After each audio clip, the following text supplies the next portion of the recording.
जब भी प्रेम की बात होती है तो श्री कृष्ण राधा के प्रेम की मिसाल सबसे पहले आती है। राधा श्री कृष्ण के प्रेम को जीवात्मा और परमात्मा का मिलन कहा जाता है। राधा श्री कृष्ण का बचपन का प्यार थी।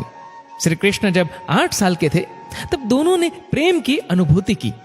राधा श्री कृष्ण के दैवीय गुणों से परिचित थी। उन्होंने जिंदगी भर अपने मन में प्रेम की स्मृतियों को बनाए रखा। यही उनके रिश्ते की सबसे बड़ी खूबसूरती है। कहा जाता है कि श्री कृष्ण को केवल 2 ही चीजें सबसे ज्यादा प्रिय थी।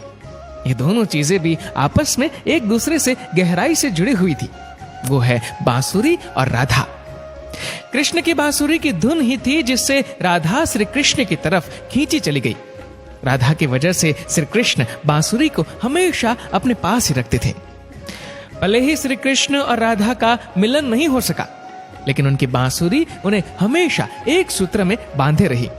श्री कृष्ण के जितने भी चित्रण मिलते हैं उनमें बांसुरी जरूर रहती है। बांसुरी श्री कृष्ण के राधा के प्रति प्रेम का प्रतीक है।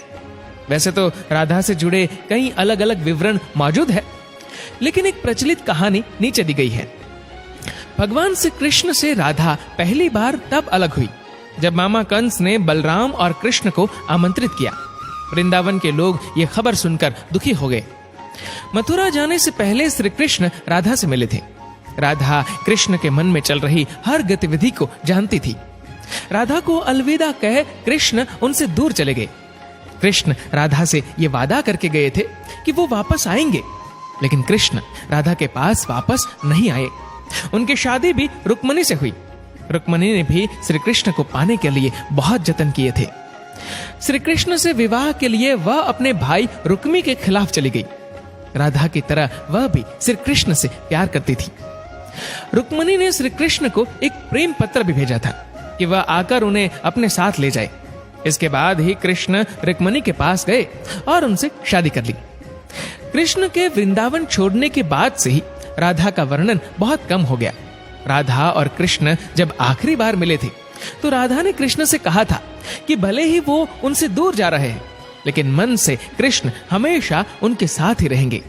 इसके बाद कृष्ण मथुरा गए और कंस और बाकी राक्षसों को मारने का अपना काम पूरा किया। इसके बाद प्रजा की रक्षा के लिए कृष्ण द्वारिका चले गए और द्वारिकाधीश के नाम से लोकप्रिय हुए। जब कृष्ण वृंदावन से निकल गए थे तब राधा की जिंदगी ने अलग ही मोड़ ले लिया था। राधा की शादी एक यादव से हो गई। राधा ने अपने दाम्पत्य जीवन की सारी रस्में निभाई और बूढ़ी हुई, लेकिन उनका मन तब भी कृष्ण के लिए समर्पित था। राधा ने पत्नी के तौर पर अपने सारे कर्तव्य पूरे किए। दूसरी तरफ श्री कृष्ण ने अपने दैवीय कर्तव्य निभाए। सारे कर्तव्यों से मुक्त होने के बाद राधा आखिरी बार अपने प्रियतम कृष्ण से मिलने गई। जब वह द्वारिका पहुंची तो उन्होंने कृष्ण के रुक्मणी और सत्यभामा से विवाह के बारे में सुना, लेकिन वह दुखी नहीं हुई। जब कृष्ण ने राधा को देखा तो बहुत प्रसन्न हुए। दोनों संकेतों की भाषा में एक दूसरे से काफी देर तक बातें करते रहे। राधा जी को कान्हा की नगरी द्वारिका में कोई नहीं पहचानता था। राधा के अनुरोध पर कृष्ण ने उन्हें महल में एक देविका के रूप में नियुक्त किया। राधा दिन भर महल में रहती थी और महल से जुड़े कार्य देखती थी। मौका मिलते ही वह कृष्ण के दर्शन कर लेती थी।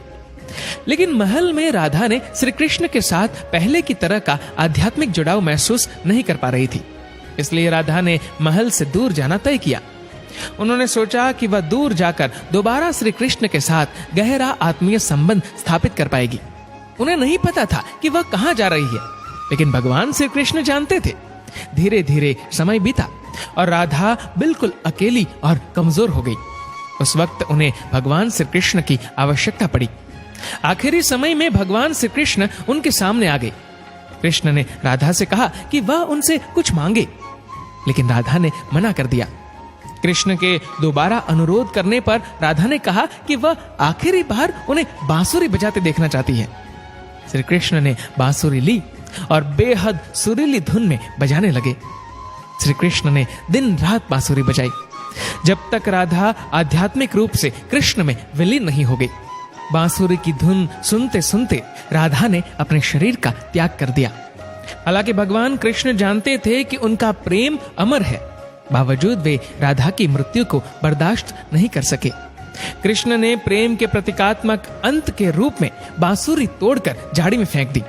उसके बाद से श्री कृष्ण ने जीवन भर बांसुरी या कोई अन्य वादक यंत्र नहीं बजाया। कहा जाता है कि जब द्वापर युग में नारायण ने श्री कृष्ण का जन्म लिया था, तब मां लक्ष्मी ने राधा रानी के रूप में जन्म